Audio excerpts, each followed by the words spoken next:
Bienvenue dans cette édition, la Guinée dans la perspective des élections législatives.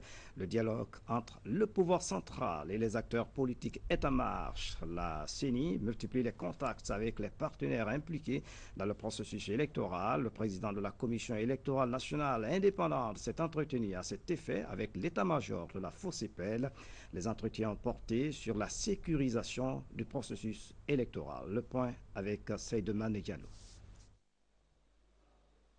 C'est une délégation de la CENI conduite par son président Luceni Camara qui s'est rendue au siège de l'état-major de la FOSPEL. Une occasion pour l'institution d'échanger avec les officiers de cette structure sur leurs conditions de travail et les dispositifs sécuritaires envisagés au compte des élections législatives. Au cours des entretiens, des questions d'ordre logistique ont été soulevées. Permettez-moi de vous réaffirmer notre engagement et notre totale disponibilité à œuvrer sans cesse à vos côtés pour obtenir tous les succès escomptés quant à la préparation et la mise en œuvre des prochaines élections législatives dans notre pays.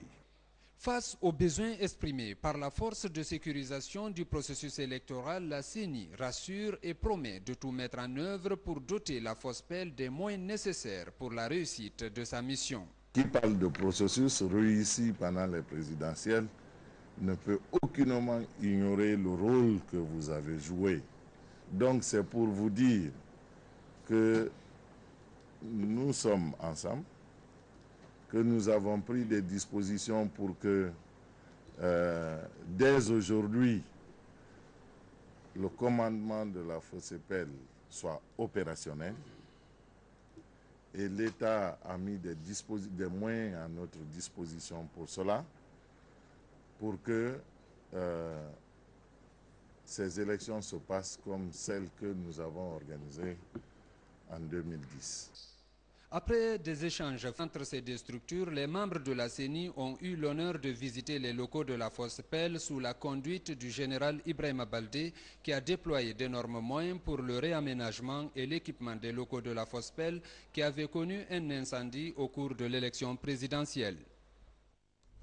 Dans le même registre, le directoire de la commission de suivi du code de bonne conduite des partis politiques prend acte des résultats de la rencontre entre le chef de l'État, professeur Alpha Condé, et les principaux leaders politiques. Pour l'occasion, le directoire appuyé par NDI invite les formations politiques à privilégier le dialogue et l'entente, ceci pour finaliser la transition. Nouhou Diallo, Moussa Bangora, reportage. Dans cette déclaration, le directoire de la commission du code de bonne conduite des partis politiques s'est prononcé sur plusieurs questions et a fait des recommandations. Le directoire de la commission de suivi du code de bonne conduite des partis politiques prend acte de la rencontre organisée le mardi 15 novembre 2011 à Sékou Touréya à l'initiative du président de la République avec des leaders de certains partis politiques. Lance un appel pressant aux acteurs politiques à promouvoir un esprit républicain par l'instauration d'un climat de confiance et de dialogue entre les partis politiques avant, pendant et après les élections législatives, conformément aux dispositions du Code de bonne conduite qu'ils ont librement signé. Avec l'appui technique et financier du NDI et de l'USAID, le directoire de la commission de suivi du code de bonne conduite des partis politiques s'active à prôner le dialogue depuis les élections de 2010. Le directoire attend avec impatience les résultats du comité de dialogue mis en place par le chef de l'État pour parvenir à une décision consensuelle dans la conduite du processus électoral. Félicite et encourage tous les efforts de médiation pour la consolidation des acquis démocratiques et du dialogue social à la République de Guinée.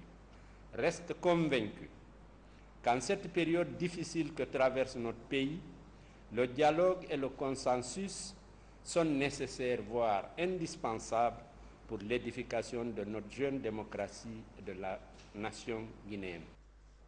Le directoire a vivement encouragé les acteurs politiques à saisir cette opportunité pour mettre un terme aux contradictions afin de parvenir à une décision consensuelle en vue de la finalisation de la transition. Dans l'actualité encore, le réseau des femmes africaines, ministre parlementaire de Guinée, vient de tenir son assemblée générale extraordinaire au Palais du Peuple à Conakry. Lors du jour à porter sur le rapport d'activité de 2011 et le plan d'action de 2012, la session a regroupé de nombreuses ONG de la place. Un reportage de Nohou Diallo. Dans ce rapport d'activité 2010 du réseau des femmes africaines et parlementaires de Guinée, la secrétaire générale du réseau a mis un accent particulier sur la participation du réseau au dialogue politique, à la prise de décision, à la gestion des conflits et au renforcement de la paix dans notre pays, de même que la remise de distinction à 5 femmes pour leur leadership exceptionnel, la participation à l'atelier de l'évaluation du cadre stratégique du programme de renforcement institutionnel et modernisation de l'administration publique, mais aussi et surtout la participation du réseau aux travaux de relance des projets financés par la Banque mondiale gelée depuis 2008. Votre présence à nos côtés traduit l'intérêt que vous accordez aux activités de notre organisation. Cette présence reflète également votre volonté de promouvoir le leadership féminin, un noble idéal pour lequel notre pays s'est brillamment illustré sur l'échiquier africain et international. Dans la feuille de recommandation, attirer respectueusement l'attention du gouvernement sur le rôle capital que la femme joue dans le processus de réconciliation nationale, d'où par conséquent, elle doit avoir une place inaliénable dans la Commission nationale de réconciliation aux côtés des religieux. Le deuxième président du Conseil national de transition se dit satisfait des résultats obtenus. Je ne doute un seul instant que les travaux seront nés de succès. Quand je jette un coup d'œil et je trouve des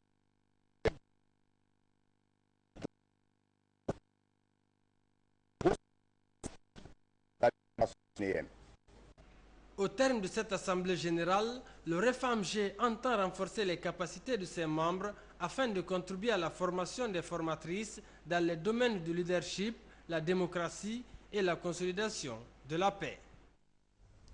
Volet santé, le comité technique de coordination du ministère de la Santé a bouclé ses travaux à Conakry. Cette rencontre a permis d'évaluer les résultats enregistrés en matière d'indicateurs de santé, mais aussi d'envisager des grandes actions visant à améliorer la santé des populations. Soride Kera était de la partie. 4 jours de débat et de communication intense auront permis à ces acteurs du monde de la santé guinéenne de passer en revue l'ensemble des questions prioritaires du secteur au titre de l'année qui s'achève. Si le bilan est encourageant, des actions urgentes s'imposent pour améliorer notre système de santé. Au niveau central, recapitaliser la PCG pour qu'elle joue mieux son rôle central d'achat national, fidéliser les nouveaux agents de santé à leur poste de travail par la mise en place de mesures incitatives à tous les niveaux, mettre à la disposition des directions préfectorales de la santé les clés Internet pour faciliter la circulation de l'information, accélérer le meublement des cadres organiques des directions et des programmes, continuer le plaidoyer pour l'augmentation du financement du système de santé.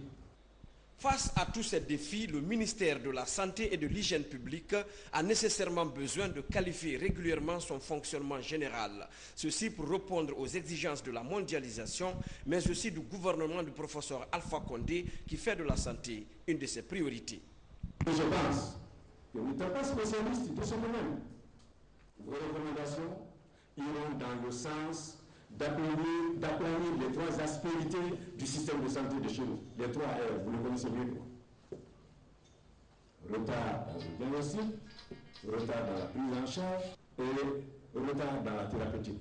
Je suis heureux de constater qu'en dépit du cadre macroéconomique difficile, hérité de la gestion des dernières années de notre pays, de nombreuses activités ont été réalisées et que la tendance de certains indicateurs est en progression, en particulier ceux liés à la santé de la mère et de l'enfant. Malgré cette tendance, aujourd'hui, les mêmes problèmes subsistent avec des ampleurs différentes. Pour atteindre tous ces résultats, un changement de comportement à tous les niveaux de la pyramide sanitaire s'avère indispensable, avec à la clé l'obligation de résultats pour chaque agent et responsable de structure. En attendant la première session du comité technique de coordination du département en 2012, le terrain nous édifiera sur le respect de toutes ces mesures. Éducation pour tous. 3 ONG réunies en consortium viennent de réaliser des études sur le taux de scolarisation dans le pays. Ces études ont abouti à l'élaboration d'un document final qui va servir de bréviaire au programme Éducation pour tous. Un atelier s'est ouvert ce vendredi à cet effet à Biboucham. Signe son reportage. ONEG, FEG, FAE et AZ, 3 ONG réunies en consortium. Leur but, œuvrer en faveur de l'éducation pour tous, EPT. Après 4 mois de travaux préliminaires, ces ONG et leurs partenaires ont produit un premier draft. Au constat, la Guinée persiste dans son faible taux de scolarisation. Malgré les efforts déployés et les sacrifices consentis par l'État, la communauté internationale et les organisations de la société civile, il est inacceptable aujourd'hui, en l'an 2011, qu'en Guinée, on dénombre plus de 400 000 enfants, dont 54% de filles, n'ont pas accès à l'enseignement primaire, que l'on dénombre plus de 65% de la population analphabète, dont les 2 tiers sont constitués de femmes. Ce défi interpelle certes les pouvoirs publics, mais aussi tous citoyens et les sociétés civiles africaines. C'est dans cette optique que s'inscrit la présente démarche du consortium.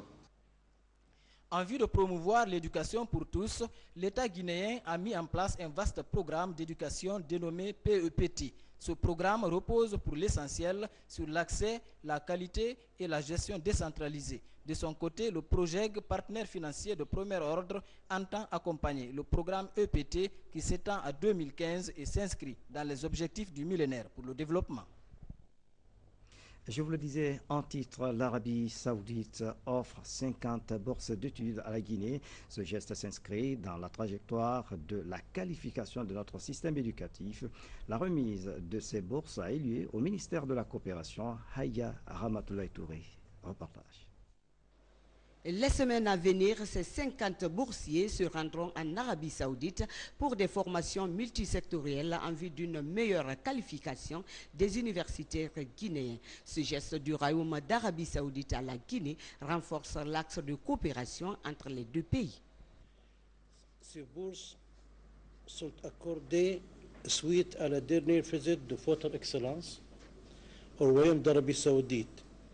Une visite que nous souhaitons aboutir à d'autres résultats dans divers domaines de coopération entre nos 2 pays. Pour sa part, le ministre de la Coopération internationale a salué cet important nombre de bourses octroyées par le Royaume d'Arabie Saoudite à la Guinée. Cette assistance est d'autant plus importante pour notre pays qu'elle intervient dans un secteur névralgique et hautement prioritaire du développement, celui de l'éducation. D'une manière plus large, celui de l'accès aux services sociaux de base. Pour Dr Koutoubou Moustapha Sano, ce geste contribuera à la construction de la nation car, selon lui, une jeunesse bien formée est une nation équilibrée. La lutte contre la piraterie maritime, la question a regroupé à Conakry les représentants venus des départements de la défense nationale, de la sécurité, de la pêche et de transport. La démarche vise à trouver des voies et moyens pour limiter les bateaux pirates sur nos eaux. Sergent Alassane Yabi. Des voies et des moyens en vue de lutter contre la piraterie sur les eaux territoriales guinéennes, voilà ce qui motive la tenue de cette réunion de l'état-major de l'armée de mer.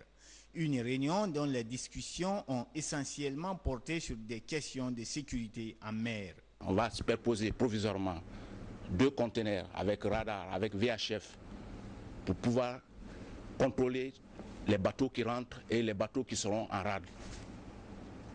Ça, ce moyen déjà a été décidé au niveau du port autonome. Ils sont prêts à nous accompagner pour ça.